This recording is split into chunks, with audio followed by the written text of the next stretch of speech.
El día de hoy vamos a analizar un ejercicio en C Sharp.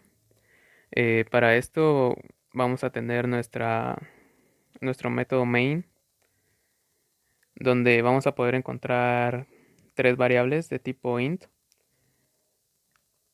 Vamos a tener ángulo mayor, ángulo B y ángulo C.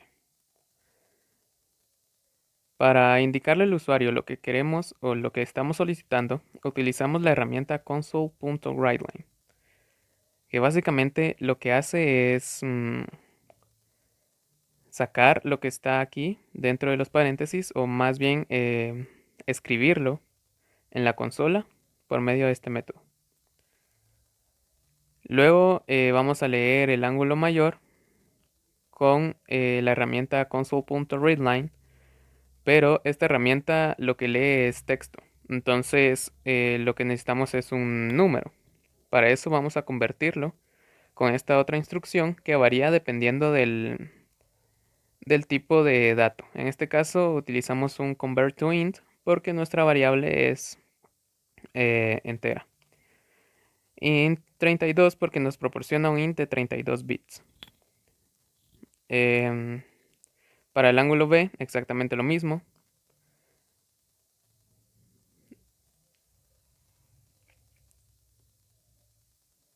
Y para el ángulo C exactamente lo mismo. Vamos a solicitarlo con un console.writeLine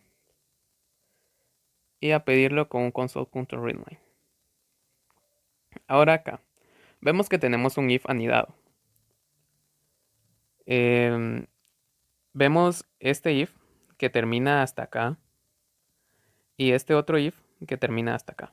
Entonces, en orden vamos a proseguir diciendo que si la suma de ángulos, es decir, ángulo mayor más ángulo B más ángulo C es igual a 180, lo que va a hacer es escribirnos los diferentes ángulos que tenemos y luego decirnos que el triángulo es confirmado o está confirmado, porque recordemos que un triángulo tiene tres ángulos y la suma de este tiene que dar 180.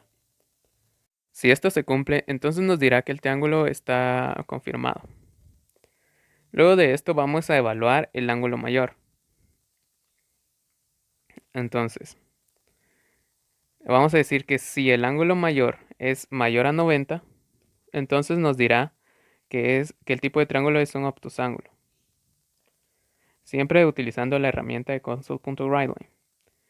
Si esto no se cumple, entonces tenemos una segunda condicionante donde le diremos que si el ángulo mayor es menor a 90, entonces nos diga, siempre usando console.grindline, que el tipo de triángulo es acutángulo. Ahora, si estas dos no se cumplen, entonces utilizaremos el else. Digámoslo así, que el else es nuestro último recurso.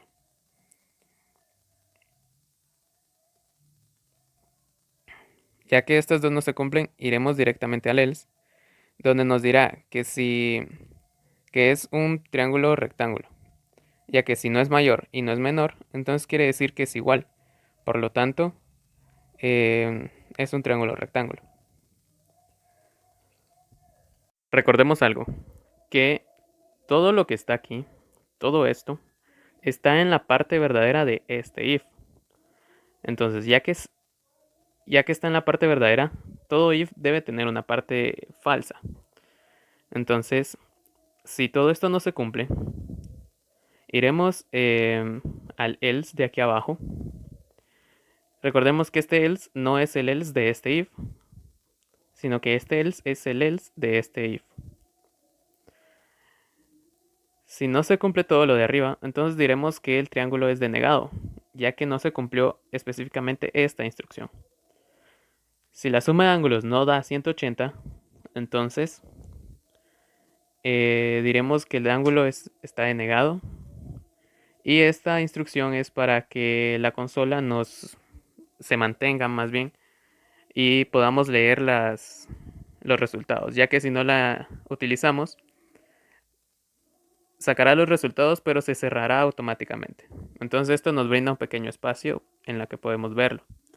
Vamos a ejecutarlo y como podemos ver nos pide el ángulo mayor Diremos que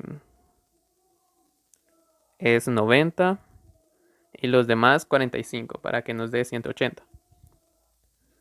Como podemos ver, nos muestra los diferentes ángulos que tenemos y nos dice que el triángulo está confirmado y qué tipo de triángulo es.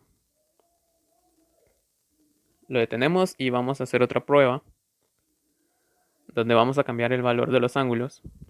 Al mayor le daremos en este caso 120 y para que nos dé 180 tendrían que ser de 30 los otros dos.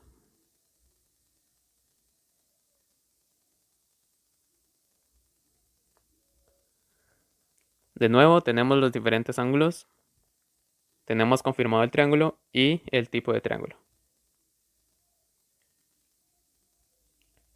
Ahora haremos que el programa falle en cierto modo. ¿Cómo podemos hacer esto? Bueno, vamos a utilizar un número o un valor para los ángulos de tal forma que no nos dé 180. La suma de estos tres no nos da 180, entonces nos tendría que decir que el triángulo ha sido denegado. Como podemos ver, efectivamente nos dice que el triángulo ha sido denegado.